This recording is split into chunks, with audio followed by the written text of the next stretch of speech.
It's a special edition celebrating the life and time of Queen Elizabeth. You're still watching the special coverage of the death of Queen Elizabeth II. She was known throughout her life of commitment to the Commonwealth. She had particularly long involvement with Africa.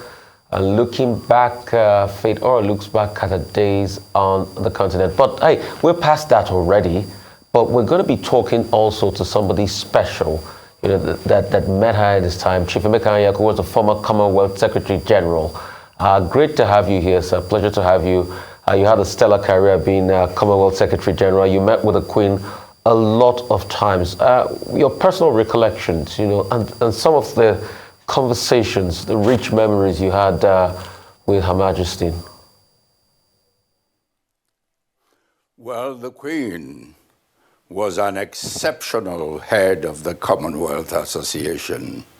She was hugely dedicated to the Commonwealth, and heads of government of the Commonwealth returned that dedication with enormous respect and admiration. I, of course, had audiences with her fairly regularly during my 10 years as Secretary General, and also interacted with her at Commonwealth Heads of Government meetings. She was a remarkable raconteur and had a very personal aspect to her character. I can tell you one little story. When I had hosted with my wife a reception on a Commonwealth Day, I presented my youngest son to her, and she asked him what he did, and my son said he was a student at Birmingham University.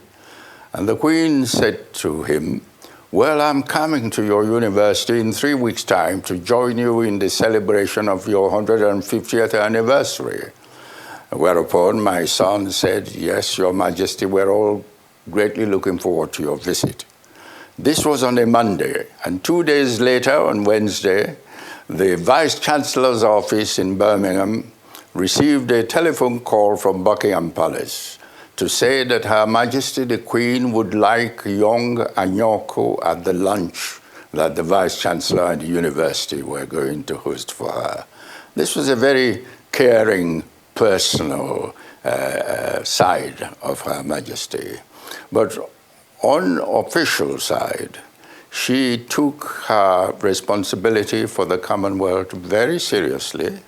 She had audiences with heads of government, and of course with the Secretary General. And in those audiences, she showed remarkable wisdom and patience, and had a very unusual knowledge of major events in Commonwealth countries.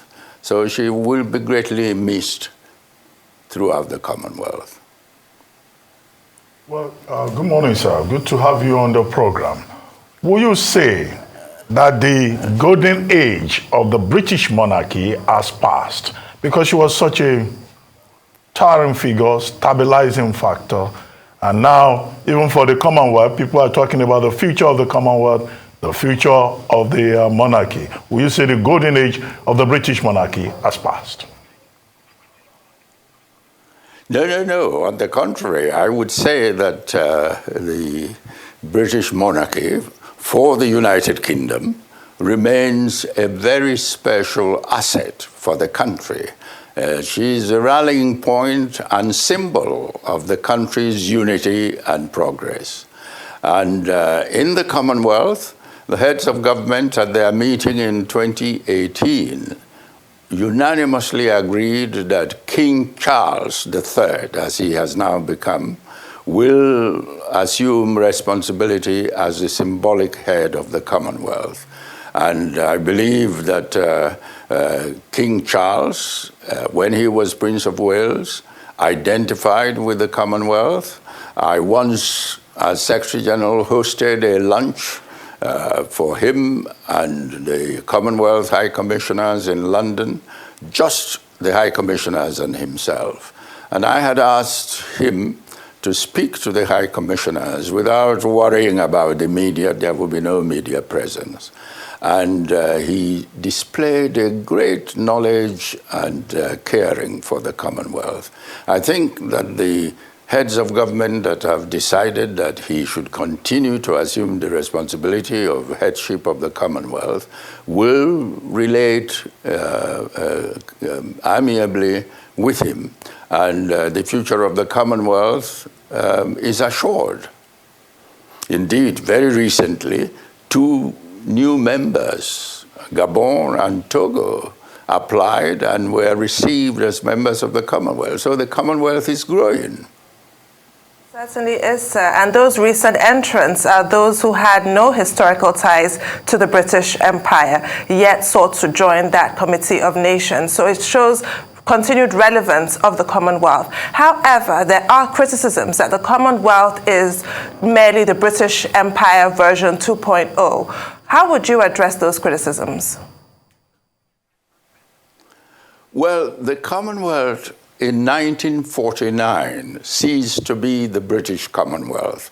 It became in 1949 by a special declaration known as the London Declaration, the Commonwealth of Nations. So it has become an international organization, an international grouping, which, although still dominated by countries that had colonial association with the UK, but there have been other members that were not associated with the United Kingdom as colonies that have become members of the Commonwealth. Mozambique, for example, Namibia, for another example. These countries joined the Commonwealth on their own accord and have been playing an important role in the Commonwealth. So the Commonwealth is no longer a shadow of the British Empire. It is now an independent international organization, and that's why countries that didn't have a colonial association with the United Kingdom have been welcomed into the membership of the Commonwealth. All right.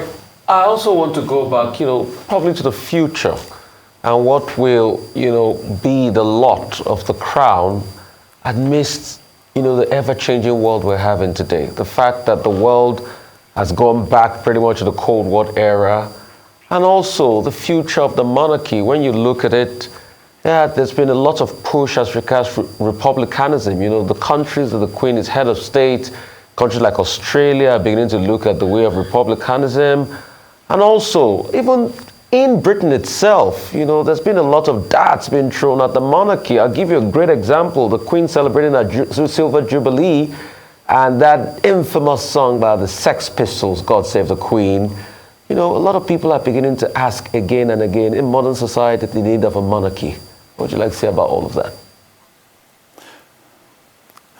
Well, I think you're bound to have people who question and are critical of established status quo.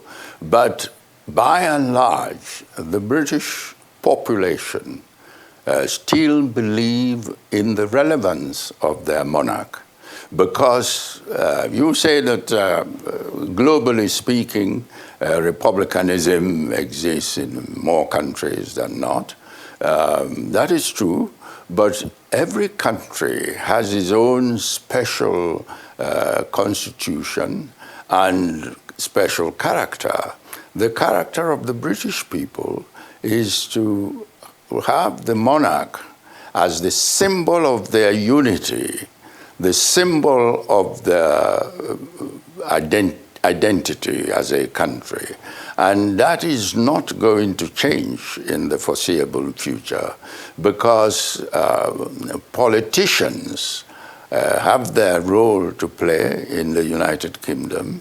But in terms of representing the country, being a symbol of the country, I don't think that any British politician would ever assume that responsibility, because the British politics is played on the platforms of several political parties, and it's not likely that you will get a leader from a political party who would be universally accepted as a symbol of the nation in the UK.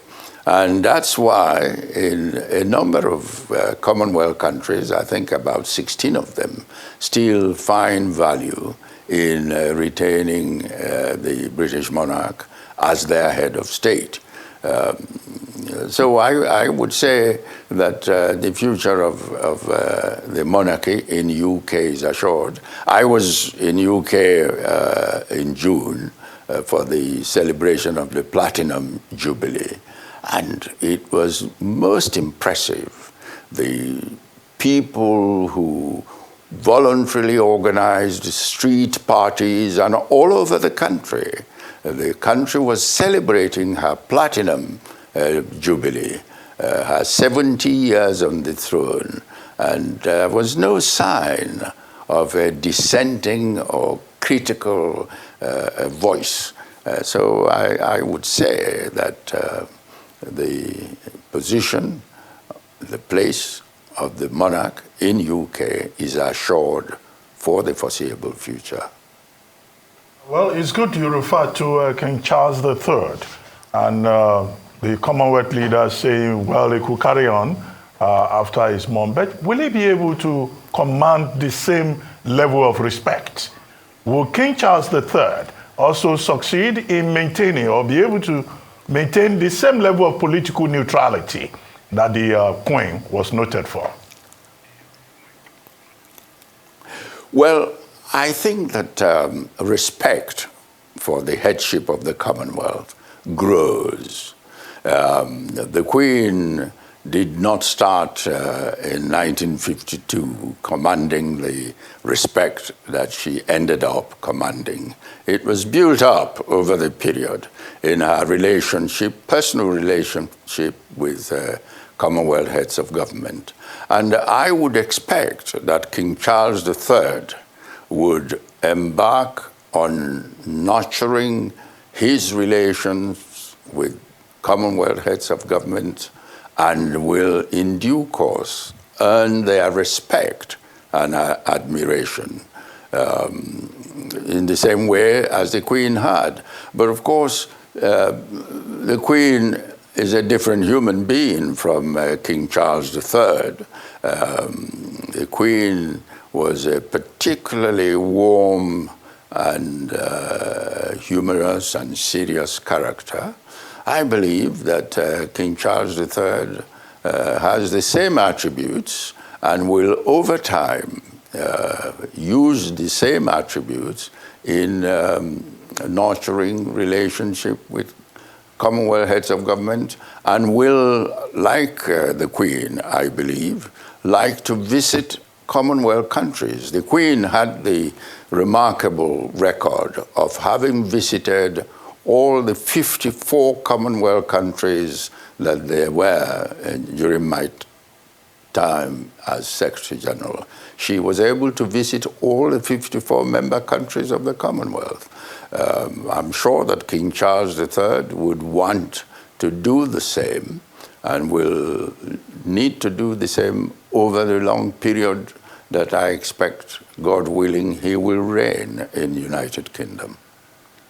What else do you think we might see in the reign of King Charles III? You'll recall the scandal over the Black Spider memos named for his handwriting, where he took it upon himself as Prince of Wales to send unsolicited opinions to government officials, which was politically scandalous because the royal family is supposed to be politically neutral.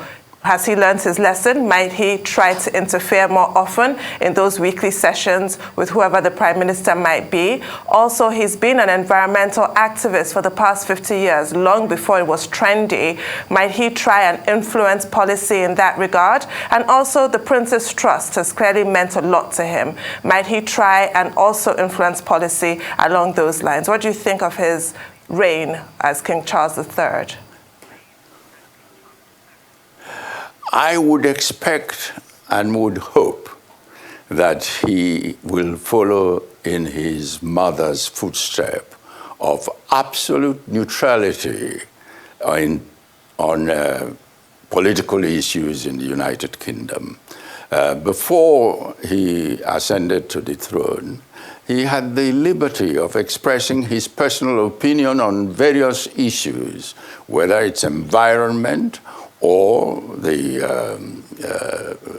buildings and architecture in the United Kingdom, and even on issues of race, expressing his own views.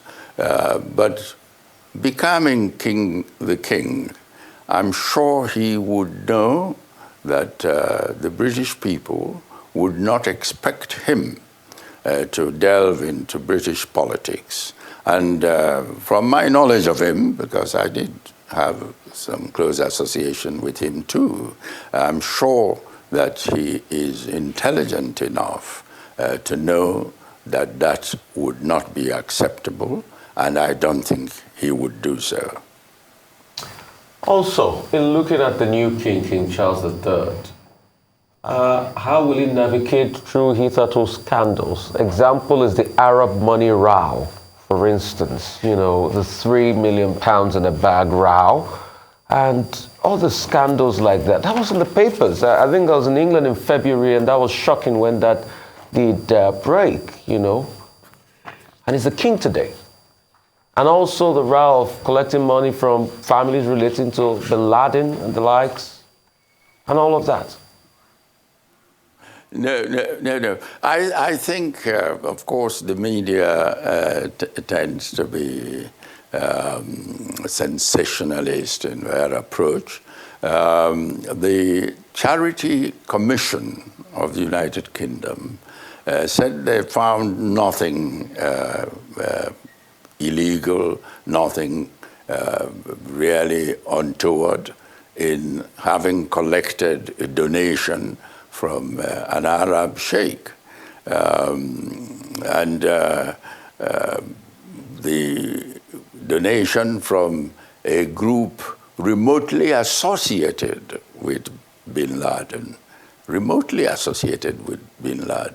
was a donation made with goodwill, and the Prince's Trust was not aware of the connections with bin Laden when they accepted the donation. But as I said, I'm sure that King Charles III will handle these so-called scandals with wisdom and discretion, and that he will not get involved in any politically controversial matter in the UK. Well, sir, still talking about the future of the monarchy, it's been speculated that the future of the monarchy will not be the same again. And not just in the UK, you have said, well, the British will always love their monarchy, but the Queen was head of state in 14 other countries, including Australia, Canada, Jamaica. Yes. Do you foresee a situation whereby, with the rise of republicanism, more of these countries will say, well, we don't want the King of England to remain our head of state? Do you see that happening under Charles III? Well, I certainly would see the possibility of more countries opting for their own national heads of state. That is likely to happen in countries even like Jamaica and a few other Caribbean countries that still have the British monarch as their head of state. But that will not impact adversely on the Commonwealth, because, as I said, in 1949, the modern Commonwealth was created by the London Declaration, and that was when India and Pakistan decided on attaining their independence to remain members of the Commonwealth, and they had their Republican heads of state, and the Republicanism was reconciled then with Commonwealth membership. and that has remained. So it really no longer matters at all whether a country is a Republican country with a Republican head of state or not. They're all members of the Commonwealth, and I would think that as far as the Commonwealth is concerned, that would not matter. But as far as the position of the monarchy in UK is concerned, UK is not alone. I can see a country like Japan, for example, ceasing to be a country with a monarchy. Japan, like the United Kingdom, reveres its monarchy and will, I believe, remain so. And even in Europe, I think that a country like Spain will remain, and some of the Scandinavian countries will remain monarchical countries. And so it depends on each country expecting its own constitutional arrangement and adopting its own constitutional arrangement. And for countries that have thrived on retaining their monarchy, many of them will continue to do so. What role do you foresee for the Queen Consort Camilla? The Queen expressly approved her title, obviously, before her passing. I'm sure a lot of people would never have imagined the day will come, but here we are. Well, I think the King's Consort has had an interesting I beg your pardon. history. The King's Consort, that's Camilla, has had an interesting history, but she began not as the consort of the heir apparent, but gradually she earned that title, and which was confirmed by Her Majesty herself. And I would see her playing the role in practical terms of the Queen. Queen meaning the wife of the reigning king, as the Queen Mother was. I would see her in terms of duties and official engagements playing that role, but retaining the title of King's Consort. Right. I would also like you to help us take a look at, how will this new king probably manage family squabbles?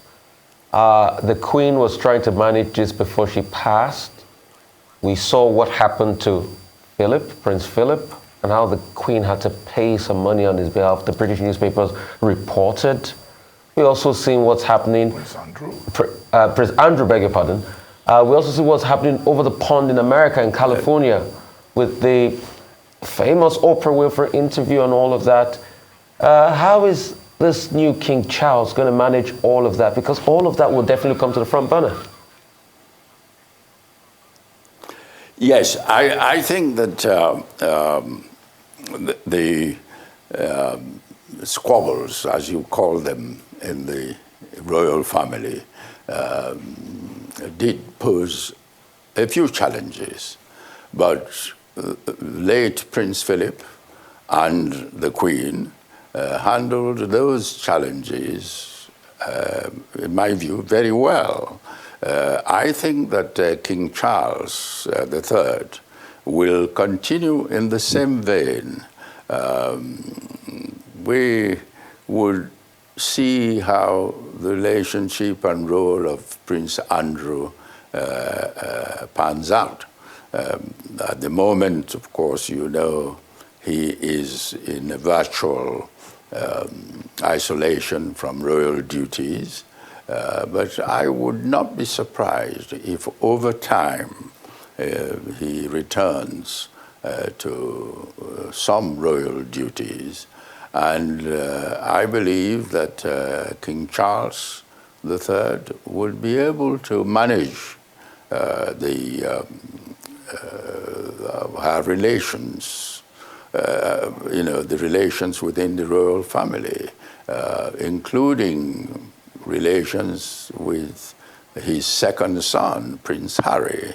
I think that he'll be able to do so because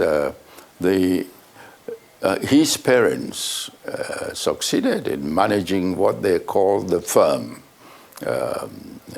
well, and his influence and wisdom would enable him to do the same. Well, thank you very much, sir, for joining us on the morning show. Thank you very much indeed, Chief Emeka Anyaoku. Well,